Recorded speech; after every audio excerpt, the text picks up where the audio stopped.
Let's talk about the story of a young man from Chile. This is the story of Samuel entitled God's Online Call.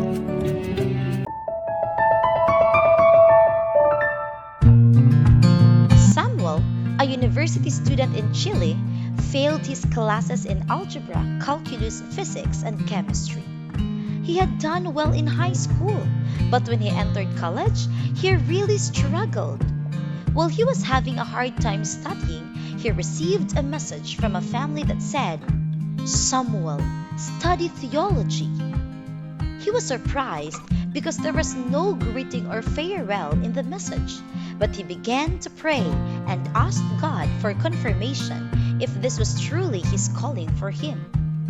While praying, he remembered that during his baptism, he had chosen to read Matthew 28:19-20. "Go therefore and make disciples of all nations." And he saw this as a sign that God was calling him to serve. He also remembered that his name Samuel means asked of God. His parents had not been able to have children because of his father's illness, but God performed a miracle and gave them a child. He was dedicated to God from birth. Because of this, he prayed, "Lord, I accept your calling. Please help me tell my parents."